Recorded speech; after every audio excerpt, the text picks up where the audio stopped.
Hi masters. ఆత్మీయ ప్రణామాలు, కృతజ్ఞతలు. అందరికీ కూడా బ్రహ్మాస్ న్యూట్రిషన్ ఛానల్ తరపున స్వాగతం, సుస్వాగతం మాస్టర్స్. ముందుగా మనందరి జగద్గురు అయిన బ్రహ్మశ్రీ సుభాష్ పత్రి సారికి కూడా చక్కగా కృతజ్ఞతలు తెలుపుకుంటూ, వారిని కూడా ఈరోజు ఒక జూమ్ సెషన్‌కి ఇన్వైట్ చేసుకుందాం. ఎంతో చక్కగా మనము ధ్యానం, జ్ఞానం అనే చక్కటి కార్యక్రమంలో భాగంగా ప్రతిరోజు కూడా జ్ఞానాన్ని సంపాదించుకుంటూ చక్కగా ఆత్మ ప్రయాణం చేస్తూ ఉన్నాం. ఈరోజు ఆ ప్రయాణంలో భాగంగా జ్ఞానాన్ని అందించడానికి మనతో పాటు సంధ్య మేడం గారు గూడూరు నుంచి మనకు జూమ్ సెషన్‌కి విచ్చేసి ఉన్నారు మాస్టర్స్. మేడం గారు తీసుకున్న టాపిక్ ఆత్మజ్ఞానం ప్రగతికి సోపానాలు. ఆ చక్కటి టాపిక్ ద్వారా జ్ఞానాన్ని అందుకుందాం. మేడం ముందుగా మీకు బ్రహ్మాస్ మెడిటేషన్ ఛానల్ తరపున స్వాగతం, సుస్వాగతం madam. Thank you so much. Over to you madam. Okay అమ్మా, థ్యాంక్ యూ. అందరికీ నమస్కారం. యూట్యూబ్ ప్రేక్షకులకి, వాట్సాప్ ప్రేక్షకులకి అందరికీ కూడా నా నమస్కారాలు తెలియజేస్తున్నాను. మా గురువు గారైన దామరాజయ్యమ్మ గారికి, ఇంత మంచి ధ్యానాన్ని అందించిన పత్రిజీ గారికి నా నమస్సుమాంజలి. అలాగే జ్ఞానం అందించిన అందరికీ కూడా నా కృతజ్ఞతలు తెలియజేస్తున్నాను. మనం ఈరోజు చెప్పుకునే టాపిక్ వచ్చి ఆధ్యాత్మికంగా ఎదగడానికి సోపానాలు. సోపానాలు అంటే మెట్లు. మనం పైకి ఎదగాలి అంటే కింద ఉన్న మెట్లు వదిలేయాలి. పైకి ఎదిగే ప్రాసెస్ లో కొన్ని ఇష్టమైన వాటిని కూడా వదిలేస్తేనే మనం పైకి ఎక్కగలం. కిందే అంతా బాగుంది కదా, పైన కన్నా కూడా పైన ఎలా ఉంటుందో ఏమో తెలీదు, కింద అంతా బాగుంది కదా, ఇప్పుడు ఎందుకు పైకి ఎక్కడం అని అనుకుంటే ఎప్పటికీ అలాగే ఉండిపోవడం జరుగుతుంది. కాబట్టి మనం ఆధ్యాత్మికంగా ఎదగాలంటే ఏమేమి వదిలేయాలి అనే పాయింట్స్ ని మనం చెప్పుకున్నాం. ఫస్ట్ ముందు మనం ఆధ్యాత్మికంగా ఎదగాలి అనే ఆలోచన వచ్చిన వెంటనే నేను ఎదగాలి అనే సంకల్పం చేసుకోవాలి. నేను ఆధ్యాత్మికంగా ఎదగాలి అనే సంకల్పం చేసుకోవాలి. ఎందుకు అనంటే ఏ భగవంతుడు కూడా నీ మీద ఏది రుద్దడు. నీ నీ ఇష్టానుసారం నీ స్వేచ్ఛ ప్రకారమే నీ జీవితం నడుస్తూ ఉంటుంది. ఏ భగవంతుడు కూడా మన మీద ఏమీ రుద్దడనమాట. కాబట్టి ఆధ్యాత్మికంగా ఎదగాలి అని మనకు మనమే కోరుకోవాలి. ఎవరో చెప్పరు నీకు. ఎందుకు అంటే చెప్పేది నీకు కొంతవరకే పాటిస్తావు, అంతా పాటించవు. నీకు ఇష్టమైతే పాటిస్తావు, లేదంటే లేదు. అందుకని నువ్వు ఎదగాలి అని కోరుకున్నప్పుడు నువ్వే అనుకోవాలి నేను ఆధ్యాత్మికంగా ఎదగాలి అని. మరి ఎదగాలి అంటే ఏమేమి వదిలేయాలో మనం ఇప్పుడు కొన్ని పాయింట్స్ చెప్పుకుందాము. మొట్టమొదట వదిలేయాల్సింది అహంకారం. మనలో ఉండే అహంకారం మనల్ని ఎదగనీయదు. ఎందుకు అనంటే నాకేమి, నేనంతా బాగానే ఉన్నాను, నాకంతా జరిగిపోతూ ఉంది, మళ్ళీ అదేంటి, దాన్ని ఎందుకు అటువైపు పోవాలా, ఇప్పుడు హ్యాపీగా ఉంది, ఏదో పూజల్లో గడిపేస్తున్నాను, డబ్బు బాగా వస్తుంది, భార్య బిడ్డలంతా బాగున్నారు, ఇంకా నేను మళ్ళీ ఇంకో కొత్త దానికి పోవాల్సిన అవసరం ఏముంది అని ఇలా ఉంటుంది వాళ్ళ ఆలోచన. ఎందుకు అంటే అన్ని బాగా జరుగుతూ ఉన్నాయి కాబట్టి అలా ఉంటుంది. కానీ మనం కేవలం ప్రాపంచిక జీవితం గడపడానికి రాలేదు, ఆత్మపరంగా ఎదగడం కోసం వచ్చాం. ఆత్మపరంగా ఎదగడం అంటే ప్రాపంచిక జీవితం గడుపుతూ దానిలో ఉండే ఆటుపోట్లను అనుభవిస్తూ జ్ఞానాన్ని అందుకుంటూ ఆత్మపరంగా జ్ఞానాన్ని పొందుతూ మళ్ళీ మళ్ళీ జన్మలెత్తుతూ ఉండడం జరుగుతుంది. ఎప్పుడైతే పరిపూర్ణమైన జ్ఞానం నీకు వచ్చిందో ఇంక ఈ ప్రాపంచిక జీవితం అవసరం లేదు, రానవసరం లేదు, ఈ భూమి మీదకి రానవసరం లేదు, మళ్ళీ వేరే డైమెన్షన్ లోకి వెళ్ళిపోవచ్చు. కాబట్టి అహంకారం అనే దాన్ని ముందు మనం వదిలేయడం నేర్చుకోవాలి. ప్రాపంచిక అహంకారం 100 జన్మలకైనా పోతుంది, కానీ ఆధ్యాత్మిక అహంకారం 1000 జన్మలకైనా పోదు అనే పాయింట్ మనం చెప్పుకుంటూ ఉంటాం. ఎందుకు అనంటే ఆధ్యాత్మిక అహంకారం వచ్చేసరికి వీళ్ళందరికీ ఏమీ తెలీదు, నాకు మాత్రమే ఇంత జ్ఞానం ఉంది, నేను మాత్రమే బాగా ధ్యానం చేస్తున్నాను అని మైండ్ సెట్ వల్ల ఏంటంటే అక్కడ ఎదుగుదల అనేది ఉండదు. కాబట్టి అహంకారాన్ని వదిలేయాలి. అలాగే అహంకారంతో పాటు అరిషడ్ వర్గాలు, మనలో ఉండే అరిషడ్ వర్గాలను కూడా మనం వదిలేయాలి. అరిషడ్ వర్గాలు ఏంటి? కామ, క్రోధ, లోభ, మోహ, మద, మాత్సర్యాలు. కామం అంటే కోరికలు. కోరికలు ఉండాలి, కానీ విపరీతమైన కోరికలు ఉండకూడదు. అక్కడ జాగ్రత్తగా చూసుకోవాలి. మనకు అవసరమైన కోరికలు, అందుబాటులో ఉన్న కోరికలను తీర్చుకుంటూ ఉంటే నీకు అంత కష్టమేం అనిపించదు. విపరీతమైన కోరికలు ఉన్నాయనుకోండి, ఇంకా ఆధ్యాత్మికంగా ఎదగడం అనేది ఉండదు. క్రోధం, మనలో ఉండే కోపం కాస్త క్రోధంగా మారుతుంది. ఈ క్రోధం ఉన్నప్పుడు ఏమవుతుందంటే టాక్సిన్స్ రిలీజ్ అవుతాయి. ఆ టాక్సిన్స్ మనకి వ్యాధుల రూపంలో వస్తాయి. కాబట్టి నీకు ఆ క్రోధం కూడా ఆధ్యాత్మికంగా ఎదగడానికి అడ్డంకి. లోభం, పిసనారితనం. ఈ పిసనారితనం వల్ల ఏంటంటే అంతా దాచిపెడుతూ ఉంటాము. ఇంకా కావాలి, ఇంకా కావాలి అనే కోరిక ఉంటుంది. ఆ వచ్చిన దాన్ని అనుభవించకుండా దాచిపెట్టడం, ఇతరులకి ఏమీ పంచకుండా ఉండడం దానికి లోభతనానికి గుర్తనమాట. అది కూడా వదిలేయాలి. మోహం. మోహం అంటే మోహం ఉండొచ్చు. వ్యామోహం ఉండకూడదు.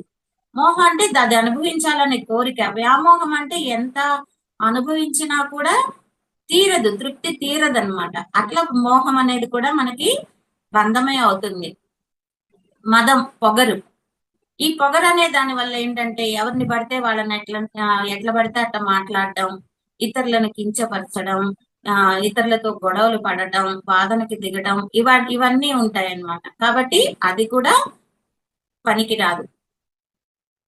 మాత్సర్యం అంటే కుళ్ళిపోతుతనం. ఇతరులను చూసి వాళ్ళు బాగున్నారే, వీళ్ళు బాగున్నారే, నేను మాత్రం ఎదగడం లేదే, నేను ఎప్పుడు ఎదుగుతాను అని ఇతరులను చూసి కుళ్ళుకుంటూ ఉండడం. కాబట్టి ఈ అరిషడ్ వర్గాలు, ఈ 6 ఏవైతే ఉన్నాయో కామ, క్రోధ, లోభ, మోహ, మదమాశ్చర్యం, ఈ 6ంటిని కానీ మనం వదిలాము అంటే ఆధ్యాత్మికంగా తొందరగా మెట్లెక్కడం జరుగుతుందన్నమాట. మన జీవితం ఎలా ఉండాలంటే కత్తెరలా ఉండకూడదు, సూదిలాగా ఉండాలి. అంటే అందరినీ కలుపుకుపోయే మనస్తత్వం ఎప్పుడైతే ఏర్పరచుకుంటామో ఆటోమేటిక్ గా ఆధ్యాత్మికంగా ఎదగడం జరుగుతుంది. అలాగే సేవ అనేది కూడా చాలా ఇంపార్టెంట్. మనం ఎదగడానికి సేవ అనేది కూడా చాలా ఇంపార్టెంట్. ఎప్పుడైతే సేవ చేస్తావో అంటే ఎందుకు సేవ అనేది ఇంపార్టెంట్ అయింది అంటే నువ్వు సేవ చేయాలి అని అంటే నీ అహం పక్కన పెట్టాలి.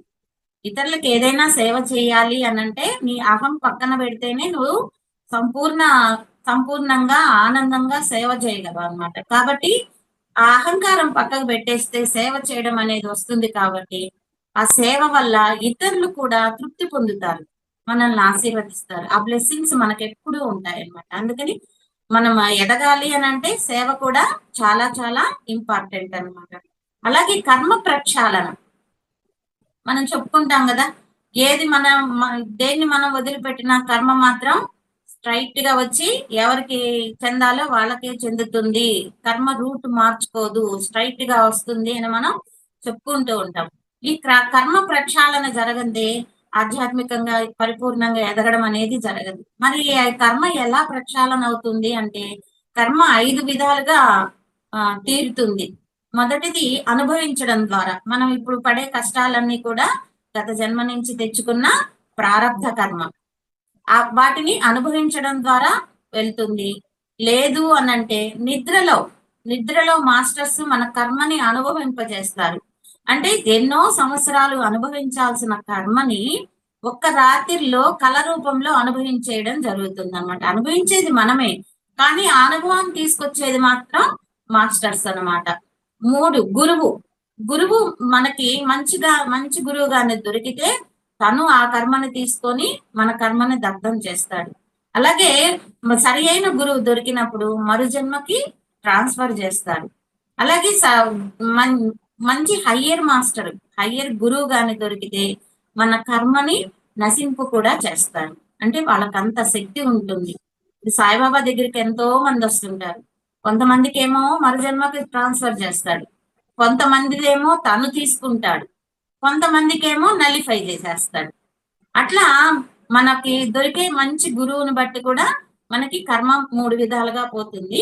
2 విధాలుగా అనుభవించడం ద్వారా, నిద్రలో అనుభవించడం ద్వారా కర్మ ప్రక్షాళన అవుతుంది. ఈ కర్మంత ప్రక్షాళన కానిదే నువ్వు ఆధ్యాత్మికంగా పరిపూర్ణంగా ఎదిగినట్లు కాదు. ఎందుకు అంటే ఆ కర్మ మళ్ళీ మళ్ళీ నిన్ను భూమి మీదకి తీసుకొస్తూ ఉంటుంది. ఇప్పుడు అవధూతలు అంటారు. అవధూతలు అంటే అవధులు దాటిన వాళ్ళు. అంటే ఈ కర్మకు అతీతంగా ఉంటారు. వాళ్ళు మనలాగే కనబడుతూ ఉంటారు, కానీ మనలాగే అన్ని పనులు చేస్తుంటారు, మాట్లాడుతుంటారు, తింటుంటారు, అన్ని మనలాగే ఉంటాయి. క్రియలు అంటే వాళ్ళు చేసే పనులన్నీ మనలాగే ఉంటాయి. కానీ వాళ్ళు ఏది చేసినా కూడా వాళ్ళకి కర్మ అంటదు. ఎందుకంటే వాళ్ళ స్థితి అవధులు దాటేసి ఉంటుంది. ప్రతిదాన్ని సమంగా చూస్తారు. మనం ఇంకా దాన్ని బేరీజ్ వేసే స్థితిలోనే ఉన్నాం కాబట్టి పరిపూర్ణంగా ఎదిగినట్లు కాదనమాట. అలాగే దైవీ గుణాలు అలవర్చుకోవాలి. వదిలేసే వాటితో పాటు కొన్ని గుణాలను మనం అలవర్చుకోవాలి. ఆ దైవీ గుణాలు ఏమిటి అంటే ప్రేమ, దయ, జాలి, కరుణ. ప్రేమించడం. ఈ సృష్టిలో అన్ని జీవుల పట్ల ప్రేమ కలిగి ఉండడం. ఈ ప్రేమ తత్వం ఎప్పుడైతే మనలో పెరుగుతూ ఉంటుందో మనలో ఉండే కర్మ క్షయము అవుతుంది. అంతేకాకుండా ఒకలాంటి ఆనందం వస్తుంది. అంటే మనకి ఏం చెప్తాము, ఎమోషన్స్ ఉన్నప్పుడు ఎలాగైతే నీకు టాక్సిన్స్ రిలీజ్ అవుతాయో అదే నీలో ప్రేమతత్వం గాని నిండితే ఒకలాంటి మంచి ఎంజైమ్, నీకు ఆయుష్ పెంచేది కావచ్చు, నీకు ఆనందాన్ని ఇచ్చేది కావచ్చు, ఒక మంచి ఎంజైమ్ అనేది మనకి రిలీజ్ అవుతుంది. అలాగే నవ్వినప్పుడు కూడా మనం ఎప్పుడైతే బాగా నవ్వుతామో మనలో గుడ్ గుడ్ గుడ్డు అదే మంచి రసాయనాలు రిలీజ్ అవుతాయి అన్నమాట. అట్లా ప్రేమ, దయ, జాలి, కరుణ ఈ 4 లక్షణాలని మనం అలవర్చుకోవాలి. ఇందాక చెప్పినట్టు ఏమో వదిలేయాలి. ఇవి 4 మనం అలవర్చుకోవాలి.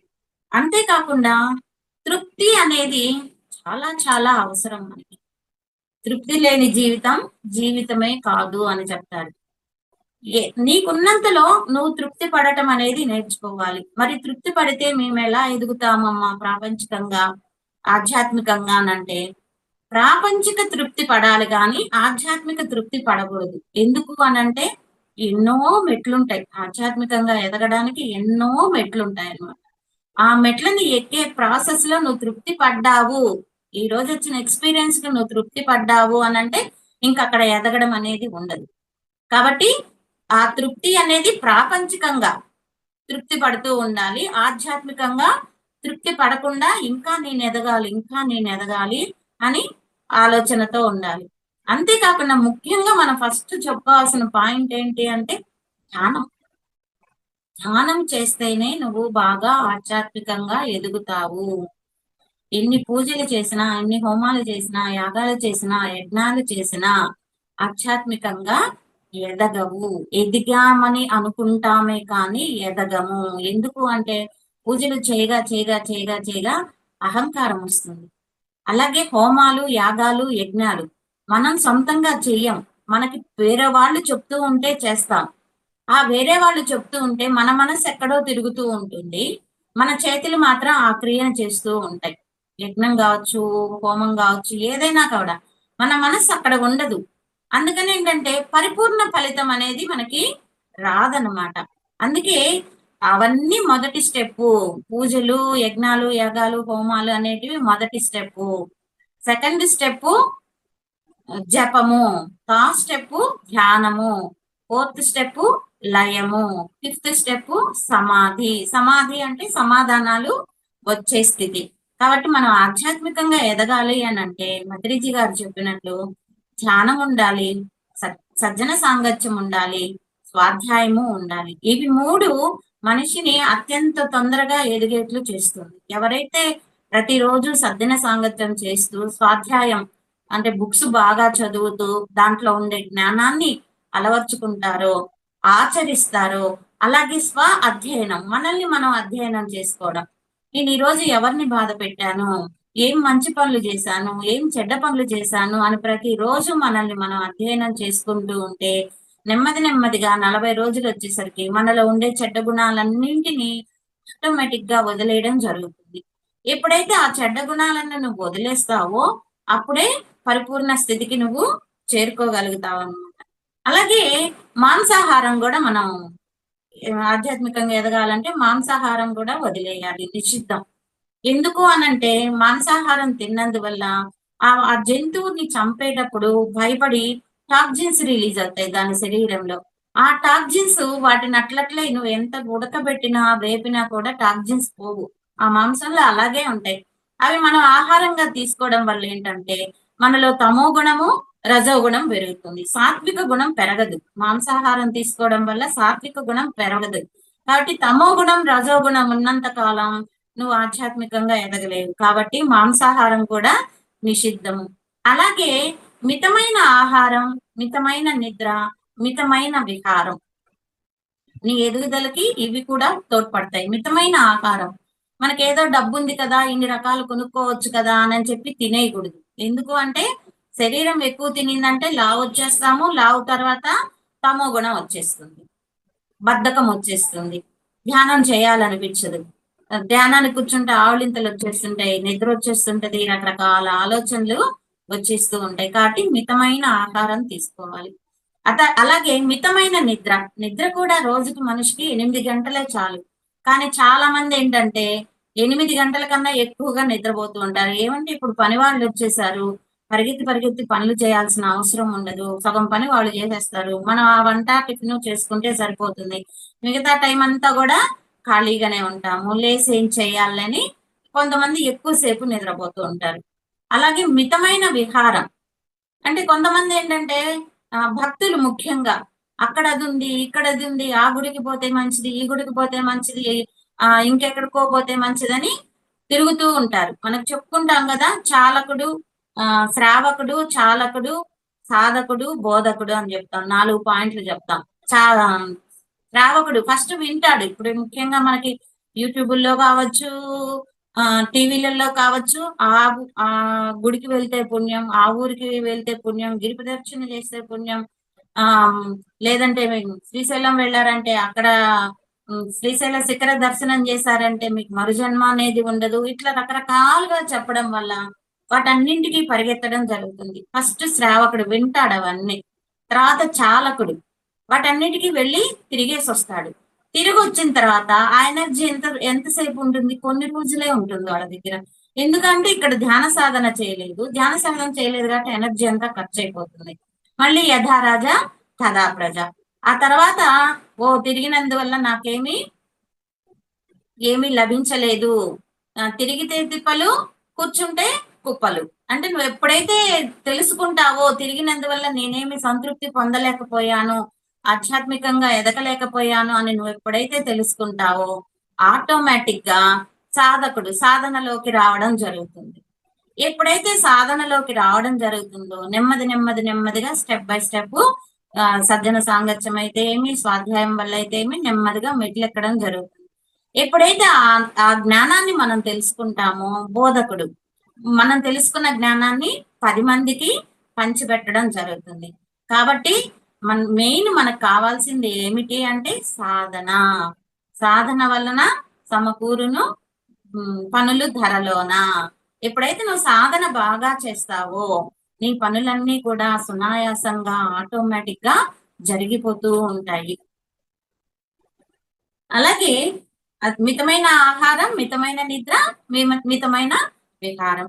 అలాగే సరి అయిన గురువు ఎప్పుడైతే మనకు లభిస్తాడో అప్పుడు మనం తొందరగా మెట్లెక్కతాం. ఎందుకు అంటే బాధా గురువుల దగ్గరికి పోకూడదు, బోధా గురువుల దగ్గరికి పోవాలి. బాధా గురువులు అంటే ఎవరంటే వాళ్ళేంటంటే ఆ డబ్బులు తీసుకురా, ఈ డబ్బులు తీసుకురా, అది ఇవ్వు నాకు, ఇది ఇవ్వు అని చెప్తారే కానీ సరైన జ్ఞానాన్ని అందించరు. అంతేకాకుండా వాళ్ళు పనులు చేయించుకుంటూ ఉంటారు. వీళ్ళకేమి బోధ చేయరు, పనులు చేయించుకుంటూ ఉంటారు. అట్లాంటి గురువుల దగ్గరికి వెళ్ళకూడదు. మనకి బోధ చేసే గురువులు అంటే సరి అయిన జ్ఞానం ఇచ్చే గురువుని మనం సెలెక్ట్ చేసుకున్నప్పుడు మాత్రమే ఆధ్యాత్మికంగా అత్యున్నతంగా ఎదగడం జరుగుతుంది. అంతేకాకుండా మూఢనమ్మకాలు వదిలిపెట్టడం. మూఢనమ్మకాలు ఉన్నంత కాలం నువ్వు ఎదగవు. మూఢనమ్మకాలు ఏమేంటివి అని అంటే మనం దారిలో వెళ్ళేటప్పుడు భర్త లేని స్త్రీలు ఎదురు రాకూడదు, కట్టెలు ఎదురు రాకూడదు, బ్రాహ్మలు ఎదురు రాకూడదు, గడపలో నిల్చొని తుమ్మకూడదు, ఎవరైనా తుమ్మినప్పుడు కూర్చొని వెళ్ళాలి. మనకి రకరకాల మూఢనమ్మకాలు ఉంటాయి. ఈ రోజు మంచి రోజు కాదు, ఈ రోజు వెళ్తే ఏదో జరుగుతుంది, అట్లా రకరకాల మూఢనమ్మకాలు ఉంటాయి. ఆ మూఢనమ్మకాలని వదిలినప్పుడు మాత్రమే నువ్వు ఆధ్యాత్మికంగా ఎదగగలవు. ఎందుకు అంటే అవి నిన్ను వెనక్కి లాగుతూ ఉంటాయి. మూఢనమ్మకాలు వెనక్కి లాగుతూ ఉంటాయి. అందువల్ల ఏంటి అని అంటే మనల్ని ఎదగనీవు. ఈ మూఢనమ్మకాలు ఏవైతే ఉన్నాయో వాటిని వదిలిపెట్టడం అనేది ముందు మనం మెయిన్ పాయింట్ అన్నమాట. మూఢనమ్మకాలను వదిలిపెట్టడం అనేది మెయిన్ పాయింట్. నేనైతే ముఖ్యంగా చెప్తాను. చాలా మందికి తిది బాగలేదు, వారం బాగలేదు, వాళ్ళు ఎదురొచ్చారు, నాకు పనులు కాలేదు, వీళ్ళు అన్నారు, నీకేమవుతుందిలే అని వీళ్ళు అన్నారు అందుకని కాలేదు అని అంటూ ఉంటారు. ఇవి అన్నీ మనం రిసీవ్ చేసుకున్నంత కాలమే, ఎప్పుడైతే నిన్ను నువ్వు ఆత్మజ్ఞానం వైపు మళ్లించాలని గట్టిగా నిర్ణయం తీసుకుంటావో, ఏది ఏమి జరిగినా నేను దానికి అతీతంగా వెళ్తాను, నేను సాధిస్తాను అని ఎప్పుడైతే నువ్వు సరిగ్గా నిర్ణయం చేసుకుంటావో, ఆటోమేటిక్ గా నువ్వు ఎదగడం అనేది జరుగుతుంది. చాలా మంది ధ్యానం చేయండి అమ్మా అని చెప్తే, మాకు భగవంతుడి జన్మల రాత రాయలేదులేమ్మా, ఈ పూజలు పునస్కారాలు వరకు చాలులే మాకు. అంతేకాకుండా ముఖ్యంగా మనకి భగవద్గీతలో ఏం చెప్తారంటే, కృష్ణుడు ఏం చెప్తాడు అనంటే, కలియుగంలో నామస్మరణ చేస్తే చాలు, ధ్యానాలు చేయవలసిన అవసరం లేదు అని చెప్తాడు. అది పట్టుకుంటారు. మనం ఎవరైనా ధ్యానం చేయండమ్మా అంటే, భగవంతుడే చెప్పాడు, ఇంకా మాకెందుకు ఈ ధ్యానాలు, హాయిగా గుళ్ళకి పోతున్నాం, పూజలు చేసుకుంటున్నాం, మాకెందుకు ఈ ధ్యానాలు అంటారు. అది చెప్పిన కృష్ణ భగవానుడే, నాకు ఇష్టలు ఎవరయ్యా అనంటే, నన్ను ఎవరు భక్తితో పిలుస్తారు అనంటే, ఆర్తులు, అర్ధార్థులు, జిజ్ఞాసులు, జ్ఞానులు అంటాడు. తర్వాత యోగులు అంటాడు. వాటిట్లో ఎవరు ఇష్టము అంటే జ్ఞానులు ఇష్టం, యోగులు ఇష్టం అంటాడే గాని, ఆర్తులు, అర్థార్థులు, జిజ్ఞాసులు ఇష్టం అంటే అది చూసుకోరు, అది పట్టుకోరు. ఇది మనకి ఈజీగా ఉంది కదా, హాయిగా చక్కగా రెడీ అవడం, గుళ్ళకి వెళ్ళడం, అక్కడి నుంచి రావడం, మేము అన్ని పూజలు చేసాం, ఇన్ని పూజలు చేసుకున్నామని గొప్పలు చెప్పుకోవడం, ఇది బాగుంటుంది. ధ్యానం చేయడం కష్టం, ఎందుకంటే వాళ్ళ మనసు నిలబడదు. మనసు శరీర కలయికే ధ్యానం. యోగ చిత్తవృత్తి నిరోధ, ఈ రెండిటి కలయికే ధ్యానం అన్నమాట. అది ఇష్టం ఉండదన్నమాట. అంటే శరీరాన్ని కూర్చోబెట్టాలి, మనసును కట్టేయాలి. పూజలో అది ఉండదు.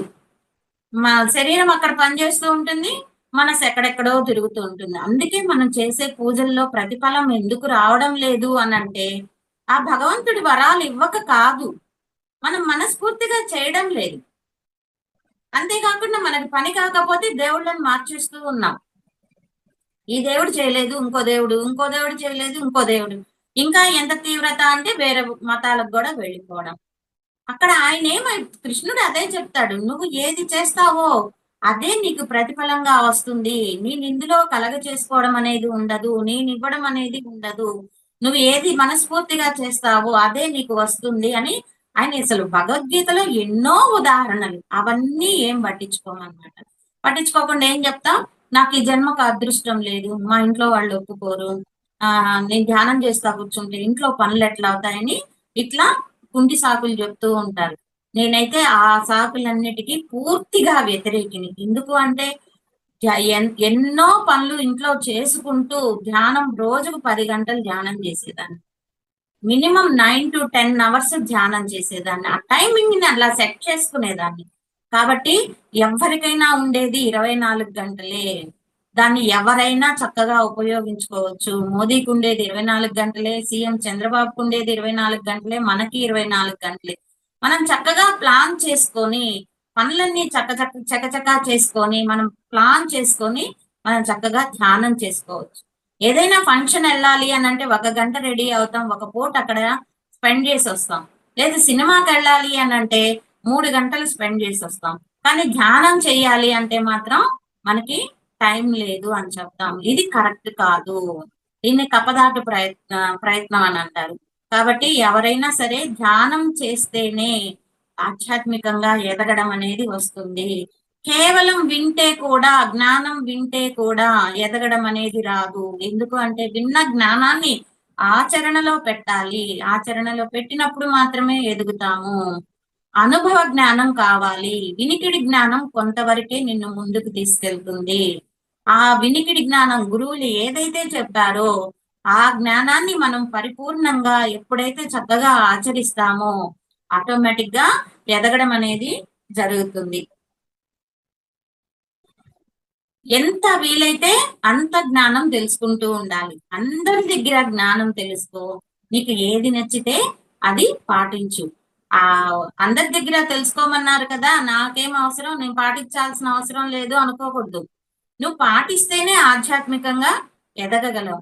అలాగే టైం ని వేస్ట్ చేసుకోకుండా, అంటే వీలైనంత వరకు సెల్లులు, టీవీ చూడకుండా చూడొచ్చు. ఎప్పుడు నువ్వు ఎదిగిన తర్వాత దానికి అతీతంగా ఉన్నప్పుడు నువ్వు చూడొచ్చు. ఇప్పుడు మనం ఏంటంటే మెయిన్ టీవీలో ఒక సిట్యుయేషన్ చూస్తూ ఉంటాం. ఆ సిట్యుయేషన్ అది నటన అని ఒక పక్క తెలుస్తూనే ఉంటుంది. కానీ మనం ఎమోషన్ అయిపోతూ ఉంటాం. ఆ ఎమోషన్ మంచి ఎమోషన్ అయితే సరే. కాకపోయిందంటే ఆ అరిషడ్ వర్గాలు ఎమోషన్స్ కి సంబంధించిందైతే మనకి టాప్ జీన్స్ రిలీజ్ అవుతాయి. అందుకని ఏంటంటే నన్ను చాలా మంది అడుగుతారు. ఇంటికొచ్చినప్పుడు నేను టీవీ చూస్తుంటే, "మేడం మీరేంటి టీవీ చూస్తున్నారు మేడం" అంటారు. అవును ఏమవుద్ది చూస్తే అంటారు. "టీవీ చూడకూడదు కదా! ధ్యానులు" అని అంటారు. ఎవరికి చూడకూడదు? బిగినర్స్ కి చూడకూడదు. ఎందుకు అంటే ధ్యానంలో కూర్చుంటే అవన్నీ కంటికి కనపడుతూ ఉంటాయి. ఆ మైండ్ అవన్నీ గుర్తు చేస్తూ ఉంటుంది. ఒక స్థాయి దాటిన వాళ్ళకి అయ్యే ఎక్కడికక్కడికి మర్చిపోతారు. అవన్నీ గుర్తురావు. ఇప్పుడు నాకైతే ధ్యానంలో ఇప్పుడు నేను సుమారు ఈవినింగ్ టైమ్ అయితే ఎవరు క్లాస్‌కి రాకపోతే 4 అవర్స్ టీవీ చూస్తాను. ఏది నచ్చితే అది చూస్తాను. ఫలానాది అనేది లేదు. వార్తలు చూస్తాను, సీరియల్స్ చూస్తాను, లేదు నాలెడ్జ్‌కి సంబంధించిందుంటే చూస్తాను, లేదంటే హ్యాపీగా నవ్వుకునేటివి ఉంటే షోస్ చూస్తాను. అన్ని రకాలు చూస్తాను. కాకపోతే వాటికి అంటుకోను నేను. ఇన్వాల్వ్ అవ్వను. అవి మళ్ళీ మళ్ళీ నా మైండ్‌లోకి గూడా రావన్నమాట. ఎవరికైనా ఏదైనా చెప్పేటప్పుడు అటు మైండ్‌లోకొస్తుందే కానీ, వాటినే తలుచుకుంటూ కూర్చోను. కాబట్టి వీలైనంత వరకు బిగినర్స్ ఎదగాలి అంటే పేపర్ చూడకుండా ఉండటం, సెల్ ఎక్కువ చూడకుండా ఉండటం, అలాగే టీవీ ఎక్కువ చూడకుండా ఉండటం. ముఖ్యంగా ఇంకొకటేంటి అంటే ఇళ్ళ పెత్తనాలు. ఈ ఇళ్ళ పెత్తనాలు ఉన్నంత కాలం నువ్వు ఎదగలేవు. ఎందుకు అనంటే అవి వింటాము. వాటినన్నిటిని జడ్జి చేస్తాం. మనం చెప్పుకుంటాం గదా! మనలో ఉండే ఆహ్, ధ్యానం ద్వారా సంపాదించిన ఎనర్జీ అంతా కూడా 5 పాయింట్స్ ద్వారా పోతుంది అని చెప్పుకుంటాం. No judgement, no complaints, no comments, no comparison, only meditation అని మనం చెప్పుకుంటాం. ఎప్పుడైతే ఈ జడ్జిమెంట్, కంప్లెయింట్లు చేయడం, కామెంట్స్ చేయడం, కంపారిజన్ చేసుకోవడం అనేటి వాటిని వదిలేస్తామో, చాలా వరకు మనం తొందరగా ఎదుగుతాం. అంటే కుండకి ఉన్న చిల్లులన్నీ బూడ్చినప్పుడే ఆధ్యాత్మికంగా ఎదగడం అనేది జరుగుతుంది. ఆ చిల్లులు ఉంచి నువ్వు ఎంత వాటర్ పోస్తూ ఉన్నా కూడా అది నిండదు. నిండాలి అంటే ఒక్కొక్క చిల్లిని మనం పూడ్చుకుంటూ ఉండాలన్నమాట. అలాగే మన క్లాసులు కూడా చెప్తూ ఉండాలి. తెలుసుకున్న జ్ఞానం, అనుభవ జ్ఞానం, ఇతరుల ద్వారా వినికిడి జ్ఞానం, బుక్స్ ద్వారా చదివిన జ్ఞానం, వీటన్నింటినీ కూడా మనం ఎప్పుడైతే క్లాసుల్లో చెప్తూ ఉంటామో, అక్కడ 2 లాభాలుంటాయి. మనకి ఎంత వరకు అర్థమైందో తెలుస్తుంది. మనం ఎలా చెప్తున్నామో తెలుస్తుంది. మనం చెప్పేది అవతల వాళ్ళకి అర్థమవుతుందా లేదా అనేది తెలుస్తుంది. మనం వీళ్ళకి చెప్తున్నప్పుడు మనం పాటించకుండా చెప్పడం కరెక్ట్ కాదు కదా! మనం మనం చెప్పి కదా! మనం ఆచరించి గదా మనం చెప్పాలి అనే స్పృహ కూడా వస్తుంది మనకి. అలాగే మనకు అర్థమైందా లేదా అనేది కూడా తెలుస్తుంది. కాబట్టి క్లాసులు చెప్పాలి. మనం తెలుసుకున్న జ్ఞానాన్ని పంచాలి. ఈ జ్ఞానాన్ని పంచడం అనే పాయింట్ మన ఒక్క పిరమిడ్ స్పిరిచువల్‌లోనే ఉందండి. మిగతా అన్ని ధ్యానాలలో ఆల్మోస్ట్ నాకు తెలిసిన వరకు ఈ పంచడం అనేది లేదు. అలాగే అనుభవాలు కూడా మన పిరమిడ్ స్పిరిచువల్ సొసైటీలో చక్కగా ఒకరికొకరు పంచుకోండి అని పత్రిజీ గారు మనకు చెప్పారు. అది ఈ స్పిరిచువల్ సొసైటీకి ఒక పెద్ద ప్లస్ పాయింట్ అండి. ఈ జ్ఞానాన్ని పంచడం అనేది, అనుభవాలు పంచుకోవడం అనేది పెద్ద ప్లస్ పాయింట్. ఇంత తొందరగా, ఇంత తక్కువ టైంలో 30 సంవత్సరాల్లో ఇంతమంది ధ్యానులుగా మారుతూ ఉన్నారు అనంటే, చక్కగా తెలుసుకున్న జ్ఞానాన్ని ఎక్కడికక్కడికి ప్రతి ఊర్లో మాస్టర్స్ తయారైపోయి లక్షణంగా ఆ మాస్టర్స్ జ్ఞానాన్ని అందిస్తూ ఉండడం. అలాగే ఆహ్, వాళ్ళు ఆచరించడం. ఇందాక చెప్పుకున్నట్టు మనం ఆచరించకుండా చెప్పడం కరెక్ట్ కాదు కదా! అని వాటినన్నింటిని ఆచరించడం. ఈ రిస్క్ అనుకోకుండా జూమ్ క్లాసులైతే ఏమి, ఊర్లకు వెళ్ళైతే ఏమి, వాళ్ళ పనులు కూడా పక్కన పెట్టి జ్ఞానాన్ని పంచడం కోసం మాస్టర్స్ అందరూ ప్రయత్నించడం ఈ పిరమిడ్ స్పిరిచువల్ సొసైటీకి పెద్ద ప్లస్ పాయింట్ అండి. చాలా పెద్ద ప్లస్ పాయింట్. మిగతా ధ్యానాల్లో అంతా ఏంటంటే జ్ఞానాన్ని పంచకూడదు. అనుభవాలు పంచకూడదు. మా దగ్గర మాత్రమే మీరు తెలుసుకోవాలి. మిగతా వాటికి వెళ్ళకూడదు. ఒక్క దాంట్లోనే మీరు ముందుకు వెళ్ళాలి. మిగతా అన్నింటిలోకి వెళ్ళకూడదు అంటారు. కానీ పత్రిజీ గారు మాత్రం పూర్తి స్వేచ్ఛ స్వతంత్రతని మనకి ఇచ్చేశాడు. మీరు ఎక్కడికైనా వెళ్ళండి, హాయిగా వినండి, నీకు ఏది నచ్చిందో అది చెయ్యి. నువ్వు మెయిన్ నీ టార్గెట్ ఏంటంటే నువ్వు ఆధ్యాత్మికంగా అత్యున్నతంగా ఎదగాలి. ఇదే నీకు మెయిన్ టార్గెట్. అంతే తప్పితే ఆ సంస్థలకు వెళ్ళకూడదు, ఈ సంస్థలకి వెళ్ళకూడదు అనేది ఆయన ఏ రోజు కూడా చెప్పలా. ఆయన తిరిగి తిరిగి తిరిగి తిరిగి అత్యంత ఈజీ ప్రాసెస్ ని మనకు అందించడం జరిగింది. అంతేకాకుండా ఎంతో ప్రోత్సహించారు. బుక్స్ చదవండి, బుక్స్ చదవండి, సత్సంగానికి అటెండ్ అవ్వండి, మీ ఇంట్లో పనులు ఎప్పుడూ ఉండేటివే అవన్నీ కొంచెం పక్కన పెట్టి ధ్యానం చేయండి, సత్సంగానికి అటెండ్ అవ్వండి అని చాలా చాలా ప్రోత్సహించిన మహానుభావుల్లో పత్రిజీ గారు ముఖ్యులన్నమాట. మనం ఎప్పుడైతే క్లాసులు చెప్తూ ఉంటామో మనలో ఉండే స్కిల్స్ కూడా పెరుగుతాయి. ఎలా అంటే చెప్పడం చేత అవుతుంది, బాగా అర్థమవుతుంది. మనకి ఇంతకు ముందు అర్థమైన దానికన్నా కూడా మనం ఆ పాయింట్ వాళ్ళకి చెప్తూ ఉంటే ఆ వివరణ ఆటోమేటిక్ గా వస్తుంది. మనం మామూలుగా చదువుకున్నప్పుడు వివరణ రాదండి. మనం సబ్జెక్ట్ ఇచ్చేటప్పుడే ఆ వివరణ అనేది వస్తుంది. చదువుకుంటాము, నెక్స్ట్ పాయింట్కి వెళ్ళిపోతాము, అంతేగాని దాన్ని కూర్చొని వివరించుకుంటూ ఉంటాం.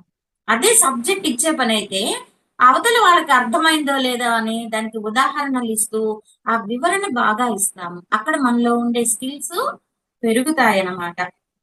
వీలైనంత ప్రశాంతంగా ఉండడం, ఎమోషన్స్ ని కంట్రోల్లో ఉంచుకోవడం, వీలైనంత వరకు నేనైతే భద్రిజీ గారు పూజలు పునస్కారాలు వద్దు అని పక్కకు పెట్టేశారు, కానీ సార్ చెప్పడంలో కూడా తప్పు లేదు. ఎందుకు అంటే దానికి అంకితం అయిపోయి తర్వాత ఇంకో మెట్టు ఉంది, ఇంకో స్టెప్ ఉంది అనేది మర్చిపోతున్నారు జనాలు. అందుకోసమే సార్ ఏం చేశారు, పూజలు పక్కకి పెట్టేసేయండి అని చెప్పారు.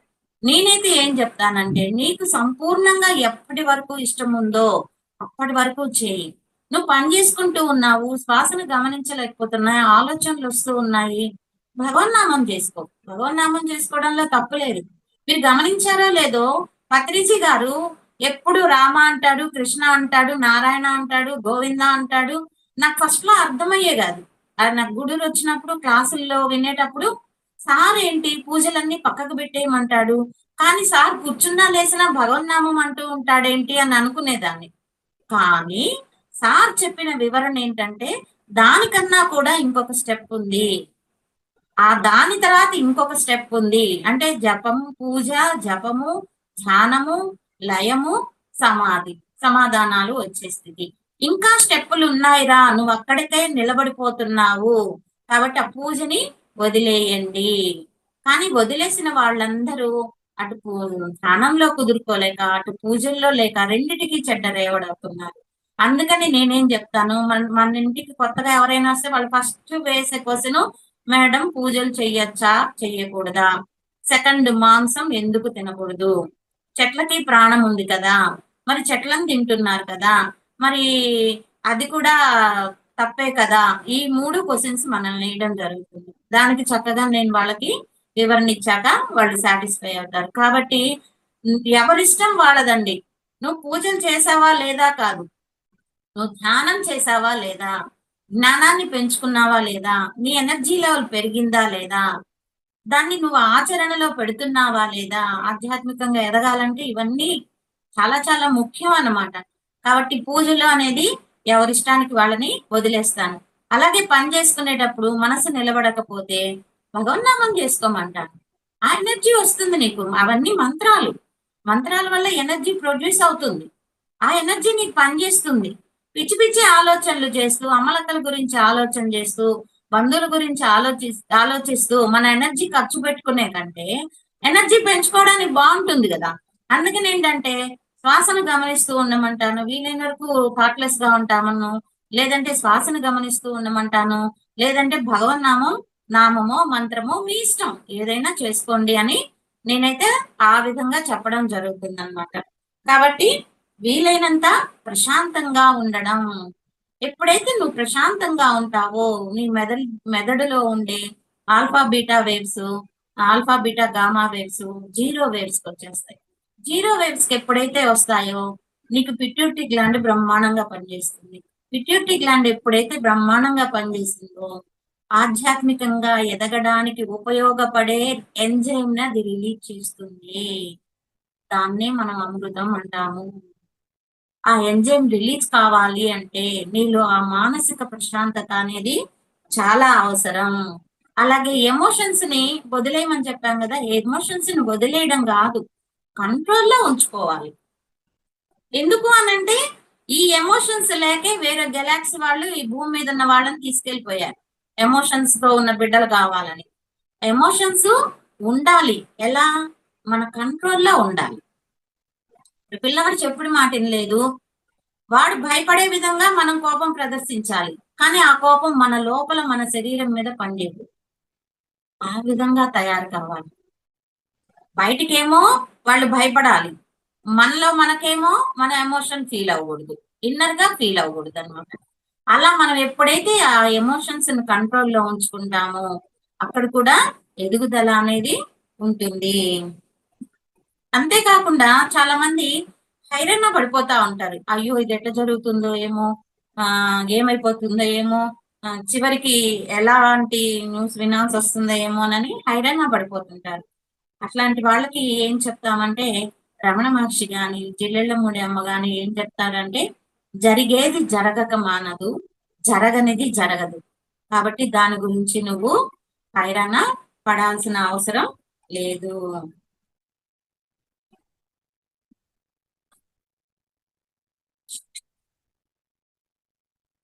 అలాగే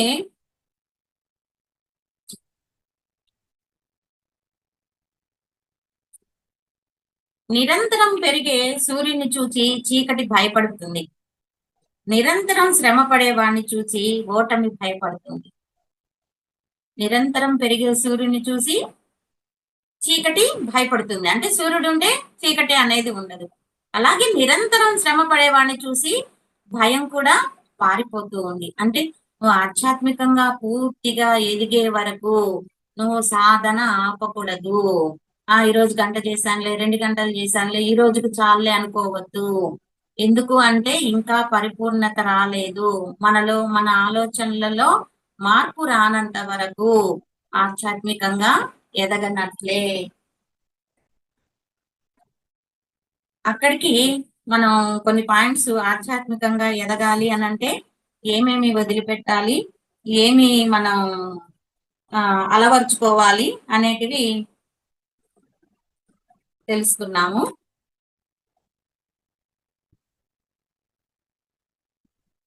మన లక్ష్యం ఎలా ఉండాలి అంటే సాధన శోధన. సాధన చేయాలి, శోధించాలి. వీళ్ళు ఇలా చెప్పారు, ఇది ఎంతవరకు కరెక్ట్, వాళ్ళు అలా చెప్పారు, అది ఎంతవరకు కరెక్ట్, రెండింటిలో ఏది కరెక్ట్, ఏది కరెక్ట్ అనేది తెలుసుకొని దాన్ని ఆచరణలో పెట్టాలి. సాధన శోధన ఇవి రెండు కూడా మనకి చాలా ఇంపార్టెంట్. చతుర్విధ పురుషార్థాలు, మన ఆధ్యాత్మికంగా ఎదగాలి అని అంటే ప్రాపంచిక జీవితం కూడా మనకి ఎంతో అవసరం. చతుర్విధ పురుషార్థాలు ధర్మ అర్థ కామ మోక్షము. ధర్మము అంటే ఏ పని చేసినా కూడా ధర్మంగా చేయాలి. అర్థ అంటే మనం సంపాదించే సంపాదన అంతా కూడా ధర్మంగా సంపాదించాలి. కామం కోరికలు, కోరికలు ఎలా ఉండాలి అంటే మనం తీర్చుకోగలిగే కోరికలు ఉండాలి, ఎవరితో పడితే వాళ్ళతో తీర్చుకునే కోరికలు ఉండకూడదు. ఎప్పుడైతే ఈ ధర్మ అర్థ కామం ఈ మూడు కరెక్ట్ గా చేస్తావో ఆటోమేటిక్ గా నీకు మోక్షం అనేది వస్తుంది. అంటే ఇంకా నువ్వు చేసిన ప్రతి క్రియలో అక్కడ నెగిటివ్ అనేది లేదు, అన్ని పాజిటివే ఉన్నాయి. అయితే వాటన్నింటికి ఆ పాజిటివ్ అన్నింటినీ కూడా అధిగమించాలి. ఎందుకు అంటే ఆ పాజిటివ్ ని అనుభవించడానికి మళ్ళీ భూమి మీదకి రావాల్సి వస్తుంది. కాబట్టి మనం ధ్యానంలో అత్యున్నతంగా ఎదగాలి అని అంటే పాజిటివ్ ఆర్ నెగిటివ్ ని సమంగా చేసుకొని, అంటే సమంగా చేసుకోవడం అంటే జీరోగా చేసుకోవాలి. పాజిటివ్ వద్దు, నెగిటివ్ వద్దు. ముందంతా ఏమో నెగిటివ్ ని వదిలేయడానికి పాజిటివ్ లోకి వెళ్ళాలి అని చెప్తాము. అంతా పాజిటివ్ లోకి వచ్చాక దాన్ని కూడా పాజిటివ్ గా భావించవద్దు, న్యూట్రల్ గా తయారవు. అంటే ఫలితం ఆశించకుండా పని చేయడం నేర్చుకోవాలి, నిష్కామ కర్మ చేయాలి. భగవద్గీతలో కృష్ణ భగవాన్ చెప్తాడు కదా, నిష్కామ కర్మ చేయాలి, కర్తృత్వ భావంతో చేయాలి. నిష్కామ కర్మ అంటే ఫలితం ఆశించకుండా చెయ్యి. ఒకవేళ నువ్వు ఫలితం ఆశించి చేసావనుకో ఆ ఫలితాన్ని నాకు ఇచ్చేయి అంటారు. అంటే భగవంతుడికి అర్పితం చెయ్యి అని అంటారు. అలాగే నిష్కామ కర్మతో పాటు కర్తృత్వ భావం అంటే నేను చేస్తున్నాను అనే భావన ఉన్నంత వరకు నీకు కర్మ అంటుతూనే ఉంటుంది. ఎప్పుడైతే నీ భావం నేను కాదు భగవంతుడు నా చేత చేయిస్తున్నాడు అనే భావంలోకి మారుతావో అప్పుడు నీకు కర్మ అంటదు. కాబట్టి ఆ భావాన్ని బాగా ముఖ్యంగా మార్చుకోవాలి. నేను చేస్తున్నాను అనే భావాన్ని వదిలేసి భగవంతుడు నా చేత చేస్తున్నాడు అనే భావాన్ని నువ్వు ఎప్పుడైతే అలవర్చుకుంటావో నీకు కర్మ ఏమీ అంటది, న్యూట్రల్ అన్నమాట. అంటది కాబట్టి నీకు మళ్ళీ మరు జన్మకి రావాల్సిన అవసరం ఉండదు. అలాగే కెరటం నాకు ఆదర్శం. ఎందుకు అంటే అది పడి లేస్తున్నందుకు కాదు, పడినా కూడా లేస్తున్నందుకు. సముద్రం దగ్గరికి వెళ్ళారంటే అలలు వస్తూ ఉంటాయి. ఆ అలల్ని కూడా మనం ఆదర్శంగా తీసుకోవాలి. ఎందుకు అంటే పడి లేస్తున్నందుకు కాదు, లేచి పడుతున్నందుకు కాదు, పడినా కూడా మళ్ళీ లేస్తున్నందుకు. ఈ ధ్యానంలోకి వచ్చిన తర్వాత అండి రకరకాల టెస్టులు వస్తాయండి మనకి. ఇంట్లో వాళ్ళ ద్వారా కావచ్చు, బయట వాళ్ళు కావచ్చు, బంధువుల నుంచి అయితే ఏమైతే మీ రకరకాలుగా చాలా ఎదుర్కోవాల్సి వస్తుంది. ముఖ్యంగా ఒక ఏమంటారు దాన్ని, ధ్యానం చేసే వాళ్ళకి కోపం ఉండకూడదు కదా అని ఒక వార్త ఎక్కువ వైరల్ అవుతుంది. ధ్యానం చేస్తే ఎందుకు కోపం ఉండకూడదు? మొత్తం ప్రశాంతంగానే ఉండాలా? అంటే ఇంట్లో వాళ్ళు ఏదో పని చేస్తున్నా కూడా మూసుకొని చూస్తూ ఉండాలా? కోపం ఉండాలి, కాకపోతే అదుపులో ఉండాలి. ఏమంటారు ఇంట్లో వాళ్ళు, నువ్వు ధ్యానం చేస్తున్నావు కదా, నీకెందుకు కోపం వస్తుంది అంటారు. అంటే ఏదో పని చేస్తూ ఉన్నా చూస్తూ కోపడకుండా ఉండాలా? కోపం ఉండాలి. ఇందాక చెప్పుకున్నాం కదా, అరిషడ్ వర్గాలు ఉండాలి, కానీ వాటిని మనం అదుపులో ఉంచుకోవాలి. సిచ్యుయేషన్కి అవసరమైతే కోపపడాలి, వీళ్ళకి బుద్ధులు నేర్పించాలి. ధ్యానం చేసినంత మాత్రాన కోపం రాకూడదు అనేది లేదు. పత్రిజీ గారు చూడండి, కోపమే కాదు వీలైతే తంతారు తిడతారు కూడా, కానీ ఆయన చేసిన దాంట్లో పర్పస్ అనేది ఉంది. ఎందుకంటే ఆయన తాడే మాస్టర్ కాబట్టి ఎవరిని ఎలా ట్రీట్ చేస్తే వాడు ధ్యానంలోకి దిగుతాడో ఆయనకు తెలుసు. కాబట్టి కోపపడే వీడు కోపడితే చాలు వీడు ధ్యానంలోకి దిగుతాడు అనుకున్న వాడిని కోపడతాడు, వీడిని 4 పీకితే గానీ ధ్యానంలోకి రాడు అనుకున్న వాడిని 4 పీకుతాడు. అంతాడే మాస్టర్. మనకంత శక్తి లేదు, కానీ ఆ ఇంట్లో వాళ్ళు సరిగ్గా గాని లేకపోతే మనం ఒక దెబ్బైనా వేసి వాళ్ళని సరైన మార్గంలో పెట్టాలి. అలాగే ఒక తిట్టైనా తిట్టి మనం సరైన మార్గంలో పెట్టాలి. కాబట్టి ఏంటి అంటే అరిషడ్ వర్గాలన్నీ వదిలేయాల్సిన అవసరం లేదన్నమాట. అందుకని ఏంటంటే ధ్యానం చేసే వాళ్ళకి కోపం ఉండకూడదు, ఆశలు ఉండకూడదు, కోరికలు ఉండకూడదు, అన్నీ ఉండొచ్చు. ఫస్ట్ మనం వచ్చేదే ప్రాపంచిక కోరికలు తీర్చుకోవడం కోసం. మనం ఏం చెప్తున్నాం, ఫస్ట్ చెప్పడమే, మీరు బాగా ధ్యానం చేస్తే మీ ఆరోగ్యం బాగవుతుంది, మీరు అనుకున్న సంకల్పాలన్నీ నెరవేరుతాయి అని బిగినర్స్ ని లాగేదానికే వాటినే వాడుతున్నాం మనం. మీరేం కోరుకోకూడదు అని అంటారు. ఆ కోరిక ఉన్నంత కాలం నువ్వు ఎదగవు. పోనీ కోరికను వదిలేస్తావా అంటే అంత నాలెడ్జ్ నీకు లేదు. అందుకని ఏంటంటే ఎదగాలి అనుకున్నప్పుడు కొన్ని ప్రాపంచిక కోరికలు అవసరం, అవి తీర్చుకొని తర్వాత అవి తీర్చుకుంటూ నీ సాధన నువ్వు చేసుకుంటూ ఉంటే ఆటోమేటిక్ గా అటు ఆధ్యాత్మికంగా ఎదుగుతాము, ఇటు ఇవి తీరిపోతాయి అన్నమాట. నేను ఇల్లు కట్టాలని సంకల్పం రాసుకొని అద్దానికి అంటించుకుంటే ఇంటికి వచ్చిన వాళ్ళందరూ చూసి ఆ సంకల్పం చదివి అందరు అనేవాళ్ళు, ధ్యానులకి కోరికలే ఉండకూడదు కదా, నువ్వేంది మరి ఇంత పెద్ద కోరిక పెట్టుకున్నావే అని. ఏమో అవన్నీ నాకు తెలియదు. అప్పట్లో ఇంత క్లాసులు చెప్పేవాళ్ళు లేరు. మా మేడం వాళ్ళ ఇంటికి వారానికి ఒకసారి వెళ్లే వాళ్ళము, ఒక గంట కూర్చునే వాళ్ళము, ఏదో వాళ్ళు కొంచెం చెప్పేవాళ్ళు, అవి తీసుకునేవాళ్ళం అనమాట. ఇంత ఇప్పుడు ఉన్నంత క్లాసులు లేవన్నమాట అప్పట్లో. యూట్యూబ్లు లేవు, ఎక్కువ మాస్టర్స్ వచ్చి చెప్పేవాళ్ళు లేరు. నేను ది సీక్రెట్ అనే సీడీని చూసి సొంత ఇల్లు కావాలని రాసుకోవడం జరిగింది. కోరుకోకూడదని కూడా అప్పటికి తెలియదు అసలు. నేను ఒకటే అన్నాను, నేను మన సంకల్పాలు నెరవేరుతాయి అనే దాన్ని దాంట్లో చూశాను. నేను ప్రాక్టికల్స్ చేస్తున్నాను. అసలు నిజంగా జరుగుతుందా లేదా, మానవుడికి అంత శక్తి ఉందా లేదా అని ప్రాక్టికల్స్ చేస్తున్నాను. అందుకోసం రాసుకున్నాను. అది జరిగింది. కాబట్టి ధ్యానం చేసేవాళ్ళు ఏదైనా సాధించవచ్చు అనేది నాకు అర్థమైంది. అలా ఎన్నో నేను సంకల్పం చేసుకొని ఎన్నో ఎన్నో సక్సెస్ అయ్యాను. నేను అంత సక్సెస్ అయ్యాను కాబట్టి నేను కోరుకున్న ఆ ప్రాపంచికతను చూసే చాలా మంది నా దగ్గరికి రావడం జరిగింది. అందుకే వాళ్ళకి చెప్తా, నేను కోరుకోవద్దు అని చెప్పను. లక్షణంగా కోరుకోండి, సాధన చేయండి. దాంతో పాటు జ్ఞానాన్ని తెలుసుకొని ఆచరించి ఆధ్యాత్మికంగా ఎదగండి అని చెప్పడం జరుగుతుందన్నమాట. కాబట్టి కోరికలు ఉండకూడదు అనేది కూడా కరెక్ట్ కాదు. మనకి యోగి వేమన జీవితమే మనకి ప్రత్యక్ష ఉదాహరణ. భోగి కానివాడు యోగి కాలేడు అని చెప్తాడు ఆయన. ఆయన ముందంతా జీవితం ప్రాపంచికంగానే గడిచింది. తర్వాత ఒక సిచ్యువేషన్ వల్ల ఆధ్యాత్మికం వైపు మళ్ళడం జరిగిందనమాట. కాబట్టి కోరికలు కోరుకోవడంలో తప్పు లేదు. కాకపోతే వాటిని సవ్యమైన మార్గంలో తీర్చుకోవాలి. దాంతో పాటు ఈ సాధన కూడా చేసి ఆధ్యాత్మికంగా ఎదగాలి. మందలో ఒకరిగా ఉండబాకు, వందలో ఒకరిగా ఉండేందుకు ప్రయత్నం చెయ్యి.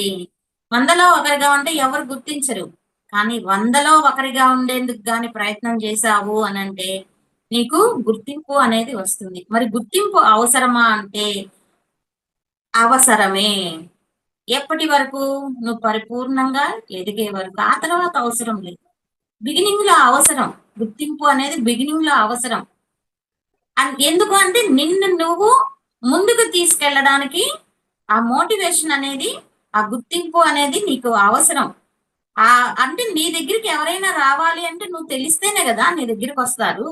నువ్వేం సాధించావో తెలిస్తేనే కదా నీ దగ్గరికి వస్తారు. మనం పత్రిజీ గారి లాగా కుటుంబం వదిలేసి అంతలక్క తిరిగి చేసేంత స్థితి లేదు మనకి. ఆయన హయ్యర్ మాస్టర్ కాబట్టి ఆయన సంసారాన్ని కూడా వదిలేసి ఏ ఒక్కరు దొరికినా కూడా ధ్యానం చెప్పేవాళ్ళు. ఇప్పుడు నాలాంటి వాళ్ళు ఉన్నారనుకోండి, పిలిస్తే వెళ్ళి క్లాసులు చెప్తాను, లేదంటే ఇంట్లోనే చెప్తాను. నేను ఎప్పుడు ఖాళీగా ఉంటే అప్పుడు మాస్టర్స్ నేను ఖాళీగా ఉన్నాను ఎవరినైనా పంపించండి అని నేను సంకల్పం చేసుకున్న 1 గంట కల్లా ఎవరో ఒకరు వచ్చి ఉంటారు. లేదంటే ఫోన్ కాల్ అన్నా వస్తుంది. దాంట్లో అయినా సబ్జెక్ట్ ఇవ్వడం జరుగుతుంది. అట్లా ఏంటి అంటే బిగినింగ్స్ గుర్తింపు అనేది అవసరం. కాబట్టి 100లో ఒకరిగా ఉండేందుకు ప్రయత్నం చేయి. ఎప్పటి వరకు? గమ్యం చేరే వరకు ప్రయత్నం చేయాలి. ఎప్పుడైనా సరే ఇప్పుడు నదిలో వెళ్ళాలి, నది దాటి అవతలికి వెళ్ళాలండి. సగంలోకి వెళ్ళాక దాటేసామంటే అవుతుందా? లేదు కదా. మళ్ళీ ఒడ్డు చేరే వరకు మీరు ఆ నదిలో నుంచి వెళ్ళాల్సిందే. కాబట్టి గమ్యం చేరే వరకు నీ ప్రయత్నం అనేది ఆపవద్దు. అక్కడికి నాకు తెలిసినంత వరకు ఆ ఆధ్యాత్మికంగా ఎదగడానికి ఏమేమి వదలాలి, ఏమేమి మనం అలవర్చుకోవాలి అనేది చెప్పడం జరిగింది. సంతోషంలో ఉన్నప్పుడు ఆనందించే మిత్రులు వద్దు, బాధలో ఉన్నప్పుడు వెన్నంటి ఉండే మిత్రులు కావాలి. సంతోషంలో ఉన్నప్పుడు ఎవరైనా వస్తారు. నీ దగ్గర డబ్బు ఉంది అని అంటే ఎవరైనా వచ్చి చేరుతారు. అది కాదు కావాల్సింది. బాధలో ఉన్నప్పుడు మనల్ని ఓదార్చే వాళ్ళు, మనకి సేవ్ చేసే వాళ్ళు కావాలి. మనం అలా ఉండాలన్నమాట. బెల్లం ఉంటే చీమలు ఆటోమేటిక్ గా వచ్చేస్తాయి. అలాగే డబ్బు ఉంటే ఆటోమేటిక్ గా చేరిపోతారు. వాళ్ళు కాదు మనకు కావాల్సింది. మనకి కష్టంలో ఉన్నప్పుడు ఓదార్పునిచ్చే వాళ్ళు కావాలి. పొగడ్తులు ఆగిన చోట గౌరవం మొదలవుతుంది. నీకు ఎప్పుడు గౌరవం మొదలవుతుంది అంటే ఎప్పుడైతే పొగడ్తలు ఆగిపోతాయో అప్పుడు గౌరవం మొదలవుతుంది. మనం ఎదగడానికి ఈ పొగడ్తలు కూడా అడ్డంకేనండి. మనల్ని పొగుడుతూ ఉన్నారనుకోండి, మనకు ఆనందం వేస్తూ ఉంటుంది. ఇంకా ఆ పొగడ్తల కోసం మనం ప్రయత్నం చేస్తూ ఉంటాం. ఉండకూడదు, పొగడ్తలు అనేటివి ఉండకూడదు. మరి వాళ్ళు పొగడుతున్నారమ్మా, మరి ఏం చేయమంటారు అంటే ఒక చిరునవ్వు వదిలేయండి, ఫీల్ అవ్వద్దు. ఫీల్ అయ్యారు అంటే వాటి కోసం మళ్ళీ పరుగులాట అవుతుంది. అక్కడ పొగడ్తలు అనేటిది కూడా ఆధ్యాత్మికానికి అడ్డంకే అవుతుంది. ఒక చిరునవ్వు నవ్వేసి అక్కడ వదిలేసేయండి, ఏది రిసీవ్ చేసుకోవద్దు. సమయానికి చేసిన సహాయం ఎంత అల్పమైనా దాని విలువ అనంతం. ఎవరికైనా కొంచెం డబ్బు అవసరమైంది, ఆ టయానికి మీరు సర్దుబాటు చేశారు, దాని విలువ అనంతం. కాబట్టి సమయానికి అవసరమైనప్పుడు చేసే సహాయమే ఎంతో విలువైనది. అవసరం లేని వాళ్ళకి చేస్తే ఏమీ ఉపయోగం ఉండదన్నమాట. దానికి విలువే లేదన్నమాట. ఇప్పుడు శ్రావణ మాసం వచ్చింది కదా, కథ గుర్తొస్తోంది నాకు. మనం ఏంటంటే శ్రావణ మాసం వస్తే వరలక్ష్మి పూజ చేసుకొని ముత్తైదువులను పిలుచుకొని అందరికి ఆ జాకెట్ పసులకము లేదంటే పెట్టగలిగిన వాళ్ళు ఇంకేదో వాళ్ళ స్తోమతకి తగ్గట్టు పెడుతూ ఉంటారు కదా. అలా మనకి పురాణాలలో వస్తుంది కదా. ఎవరైతే 100 సార్లు వ్రతం చేసి పూజ చేసుకుంటారో, ఇతరులకి దానం ఇస్తారో వాళ్ళకి మరు జన్మ ఉండదు అని చెప్పి చెప్తారనమాట. అమ్మ కూతుర్లు ఉంటారు, వాళ్ళు బాగా పిసనాళ్ళు. వాళ్ళు ఏం చేస్తారంటే అమ్మ వ్రతం చేసుకుంటది, కూతుర్ని పిలుస్తుంది, కూతురికి పెడుతుంది. కూతురు వ్రతం చేసుకుంటది, అమ్మని పిలుస్తుంది, ఇంకా అమ్మకు పెడుతుంది. వీళ్ళిద్దరు చనిపోయిన తర్వాత నరకానికి పోతారు. అదేంటి, అక్కడేమో పురాణంలో 100 వ్రతాలు చేస్తే స్వర్గలోకానికి పోతారు అని చెప్పి చెప్పారు. ఇక్కడేంటి మీరు మమ్మల్ని తీసుకొచ్చారు, మీరు పొరపాటు పడ్డట్టున్నారు, మమ్మల్ని దేవదూతలు తీసుకెళ్ళాలి, మీరు రాక్షసులు వచ్చి తీసుకెళ్లారు అని అంటారు. అనంటే అప్పుడు యముడు చెప్తాడు వాళ్ళకి, అవునమ్మా 100 వ్రతాలు చేసి దానం చేస్తే నిజమే స్వర్గలోకానికి వెళ్తారు. కానీ మీరేం చేశారు, అమ్మ కూతుళ్ళు ఇద్దరే పెట్టుకున్నారు, ఇంకెవరికి దానం చేయలా, మీది మీకే మళ్ళీ వచ్చింది. నువ్వు అమ్మకు పెట్టావు, అమ్మ నీకు పెట్టింది, మీది మీకే వచ్చింది, అక్కడ దాన గుణం ఎక్కడుంది, కాబట్టి మీరు నరకానికి వచ్చారు అని అంటాడు. అట్లా లేని వాళ్ళకి పెట్టాలి కానీ ఉన్న వాళ్ళకి అంటే లేని వాళ్ళకి పెడితే వచ్చే విలువతో పోలిస్తే ఉన్న వాళ్ళకి పెడితే అంత విలువ రాదు. ఇక్కడ ఇది కూడా మనం అర్థం చేసుకోవాలి. మనం చేసే పనంతా ఏంటి అని అంటే ఉన్న వాళ్ళకే మళ్ళీ మళ్ళీ పెడుతూ ఉంటాం. అదే నువ్వు స్పెండ్ చేయాల్సిన డబ్బు కానీ ఇంకేదైనా కానీ, పేదలు ఎంతో మంది ఉంటారు, గుళ్ళ ముందు ఎంతో మంది ఉంటారు, వాళ్ళకి ఇచ్చావనుకో దాని విలువ అనంతం. ప్రతిదీ పాయింటేనండి. మనకి ఇష్టమైన వాళ్ళకి ఇచ్చుకుంటే ఒకలాగా, ఇష్టం లేని వాళ్ళకి ఇచ్చుకుంటే ఒకలాగా కాదు. మన లెక్క వేరే, పైన పరమాత్మ లెక్క వేరే ఉంటుంది. కాబట్టి సమయానికి చేసిన సహాయం ఎంత అల్పమైనా దాని విలువ అనంతం. వినయం, సంసిద్ధత, ఆదర్శం పట్ల ప్రేమ, ఈ 3 ఉంటే నిన్ను ఆపగలిగే శక్తి లేదు. వినయం, సంసిద్ధత, ఆదర్శం. వినయం, ఏ పని చేస్తున్నా వినయ విధేయతలతో చేయాలి. సంసిద్ధత, ఎప్పుడు మనకి అలావుద్దీన్ అద్భుత దీపంలో గాని మనం చెప్పంగానే జీ హుజూర్ అంటాడు, ఏం ఆజ్ఞిస్తారో ఇవ్వండి అంటారు. సంసిద్ధత, ఎప్పుడు రెడీగా ఉంటాడు. నేను ఇప్పుడు చేయలేను, రేపు చేస్తాను, ఎల్లుండి చేస్తాను, నా వల్ల కాదు అని అనరు, సంసిద్ధంగా ఉంటాడు. అట్లా ఏ పనికైనా కూడా సంసిద్ధత. అలాగే ఆదర్శం పట్ల ప్రేమ, మనకి ఎన్నో ఆదర్శాలు ఉన్నాయి, ఆ ఆదర్శం పట్ల ప్రేమ ఉంటే, ఈ 3 నీలో గాని ఉంటే నిన్ను ఆపగలిగేవాడు ఎవ్వరూ లేరు.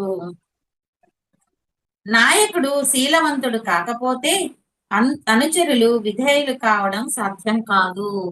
నాయకులు అంటే పైన ఎవరైతే ఉంటారో వాళ్ళు సరిగ్గా లేకపోతే అనుచరులు వివేకవంతులు కారు. అంటే నాయకుడు ఎలాగా ఉన్నాడో కింద వాళ్ళు కూడా అలాగే తయారవుతారు. కాబట్టి మనం ఎలా తయారు కావాలి అంటే 10 మందికి ఆదర్శవంతంగా ఉండే విధంగా మనం తయారు కావాలి. మన పనులు చూసి తిట్టుకునే విధంగా ఉండకూడదు. 10 మంది మనం ఏ పని చేసినా కూడా 10 మందికి ఆదర్శం ఉండే విధంగా తయారు కావాలి. జాలి చూపని సాధువు కన్నా దానం చేసే సంసారి మిన్నా. కొందరు సాధువులు ఉంటారు, వాళ్ళు ఏంటంటే వాళ్ళ వరకే చూసుకుంటారు, వాళ్ళ ఎదుగుదల వరకే చూసుకుంటారు, ఇతరులకి ఏమీ సహాయం చేయడం గాని జ్ఞానాన్ని బోధించడం గాని చేయరు. అలాంటి వారికన్నా కూడా దానం చేసే సంసారి మిన్న. మనకి ఈ పాయింట్కి వచ్చి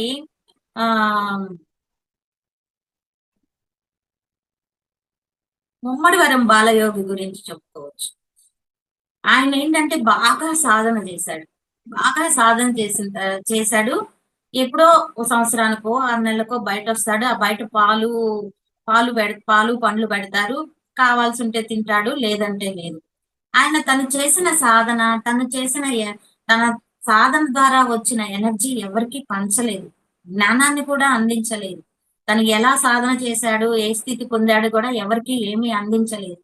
ఆయన చనిపోయిన తర్వాత పైలోకాలకి వెళ్ళినప్పుడు వాళ్ళు అడిగారు, ఏం చేసి వచ్చావు భూమి మీద అని అడిగారు. అడిగితే బాగా సాధన చేశానండి అని అంటారు. మరి నువ్వు సాధన చేసావు, ఎలా చేసావు, దానివల్ల ఫలితాలు జ్ఞానం ఎవరికైనా పంచావా అని అడుగుతారు. నేను ఎవరికీ పంచలేదు, నా వరకే చూసుకున్నాను అని అంటారు.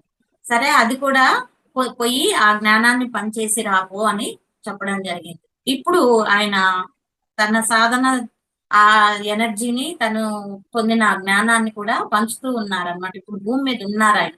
ఉమ్మడి బుధవారం బాలయోగి ఒక మాస్టర్ గా ఉన్నారు.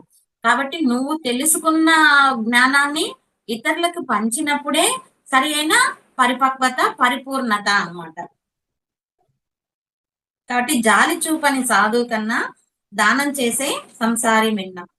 ఆలోచన లేని చదువు నిరర్థకం, చదువు లేని ఆలోచన ప్రమాదకరం. ఆలోచన లేని చదువు నిరర్థకం అంటే వాళ్ళు ఏం చెప్పారో ఏందో నువ్వు ఆలోచించకపోతే నువ్వు ఎంత చదివి కూడా ఉపయోగం లేదు. అలాగే చదువు లేని ఆలోచన ప్రమాదకరం అంటే చదువు ఉంటే నీకు కొంచెం ఎలా ఆలోచించాలి, ఎలా ఆలోచించకూడదు అనేది తెలుస్తుంది. అదే చదువు పూర్తిగా లేదనుకోండి, జన్మతః వాడికి సంస్కారం గాని బాగుంటే సరే గాని, ఆ సంస్కారం గాని సరిగ్గా లేదనుకోండి, ఆ ఆలోచన ప్రమాదకరం. ఇప్పుడు మనకి ప్రమాదకరం ఎవరిది అని చెప్పుకుంటే చెప్పచ్చో చెప్పకూడదో ట్రంప్ అనే చెప్పాలి. ఎందుకు అంటే తన మాట మనం వినలేదని మన మీద ట్యాక్సుల మీద ట్యాక్సులు వేస్తూ ఉన్నాడు. కాబట్టి అతనికి చదువు కూడా ఉంది. చదువు ఉంది కానీ తన మాట నెగ్గాలి అనే ఆలోచన వల్ల ఎవరి మీద పడితే వాళ్ళ మీద ట్యాక్సుల ద్వారా లొంగ తీసుకోవాలని చూస్తున్నాడు. అది చాలా చాలా ప్రమాదకరం. ఎట్లా అంటే ఇట్లాంటి నిర్ణయాలు చేసుకున్నప్పుడు ఎవరు తీసుకున్న గోతిలో వాళ్లే పడతారు. ఇప్పుడు ఇండియా మొత్తం ఆ విషయం ఆలోచనలోనే ఎక్కువగా ఆలోచిస్తూ ఉంది. ఈ సాఫ్ట్వేర్ కంపెనీలు అయితే ఏమి, ఎగుమతులు దిగుమతులకు సంబంధించింది అయితే ఏమి, గొప్ప గొప్ప పోస్టులలో వాళ్ళంతా దీన్ని ఎలా ఎదుర్కోవాలి అనే ఆలోచనతో ఉన్నారనమాట. కాబట్టి ఆలోచన లేని చదువు నిరర్థకం, చదువు లేని ఆలోచన ప్రమాదకరం. చదువున్న ఆలోచన కూడా సరిగ్గా లేకపోతే అది కూడా ప్రమాదకరమే. చదువు లేని ఆలోచనే కాదు, చదువు ఉండి కూడా ప్రమాదకరమైన ఆలోచనలు చేసేవాళ్ళు ఎంతో మంది ఉన్నారు. ఉదాహరణ టెర్రరిస్టులు, నక్సలైట్లు, తీవ్రవాదులు, వీళ్ళందరూ కూడా చదువులు బాగా చదువుకున్న వాళ్ళే, కానీ వాళ్ళ ఆలోచన సరిగ్గా లేనందువల్ల పక్కదారికి వెళ్ళడం జరిగింది. ఈ జన్మను సద్వినియోగం చేసుకోకుండా లేని జన్మలకు ఆరాట పడటం అజ్ఞానం.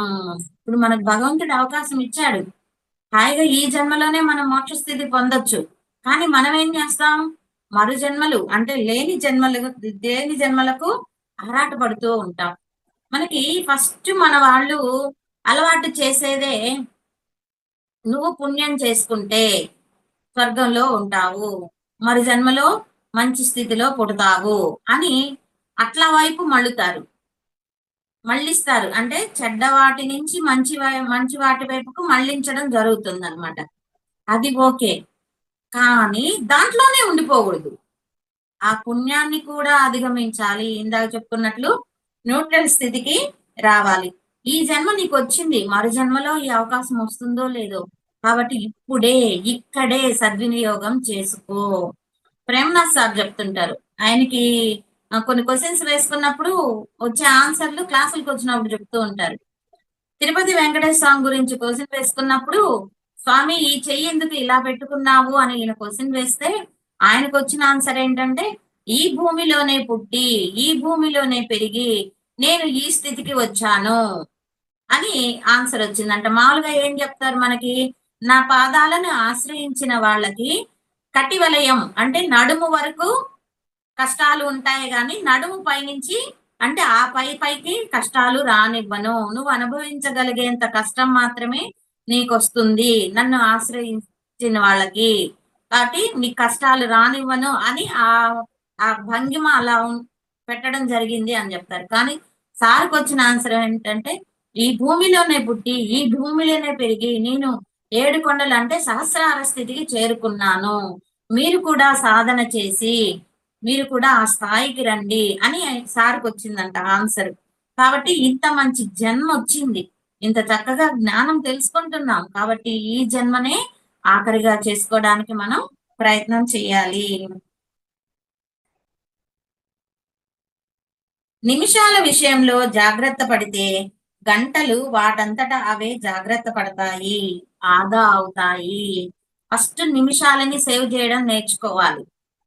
3 నిమిషాలు ఉంది, ఈ 3 నిమిషాలు ధ్యానానికి ఉపయోగించుకుందాం, లేదంటే సజ్జన సాంగత్యానికి ఉపయోగించుకుంటాం, లేదంటే స్వాధ్యాయానికి ఉపయోగించుకుంటాం. పిచ్చి పిచ్చి కబుర్లకు పోకుండా ఈ నిమిషాలని, మిగిలిన నిమిషాలు నిమిషాలు నిమిషాలు నన్ను అలా నీకు ఖాళీ ఉన్నప్పుడల్లా 3 నిమిషాలు గాని, 5 నిమిషాలు గాని, 10 నిమిషాలు గాని ఈ 3 పనులకు వినియోగించుకుంటూ ఉంటే అవే కొన్ని గంటలుగా ఇప్పుడు 5 నిమిషాలు కూర్చున్నాం, మళ్ళీ గంట తర్వాత 5 నిమిషాలు కూర్చున్నాం, మళ్ళీ గంట తర్వాత 5 నిమిషాలు కూర్చున్నాం.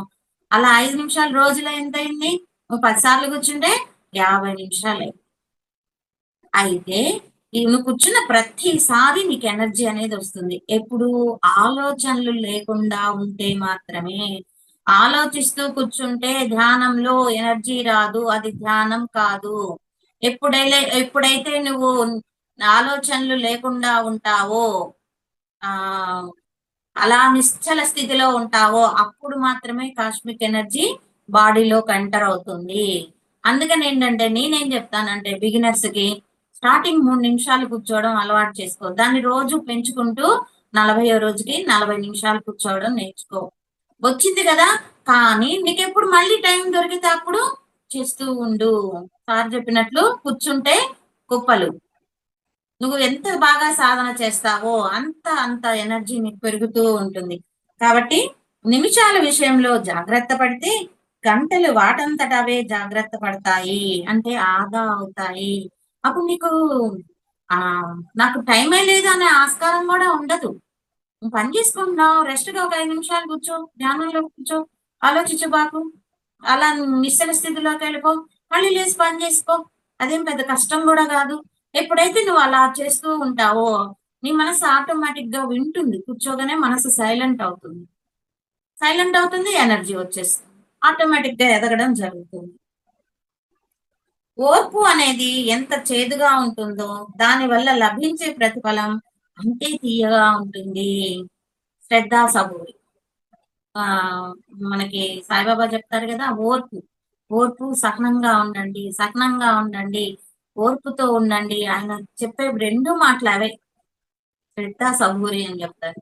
ఆ ఓర్పు అనేది ఓర్చుకోవడం కష్టంగానే ఉంటుంది. నిన్ను ఎవరెవరో ఏదేదో అంటూ ఉంటారు. అవన్నిటి కానీ ఓర్చుకుంటూ ఉన్నావంటే ఆటోమేటిక్ గా నీకు దాని వల్ల వచ్చే ప్రతిఫలం అంతే తీయగా ఉంటుంది. నేను బిగినింగ్ లో నన్ను ఎవరైనా ఏమైనా అంటే నేను 2 పాయింట్లు పట్టుకునేదాన్ని. పడ్డవాళ్ళు ఎప్పుడు చెడ్డవాళ్ళు కాదు. ఎవరైనా నన్ను ఏమైనా అంటే పడ్డవాళ్ళు ఎప్పుడు చెడ్డవాళ్ళు కాదు.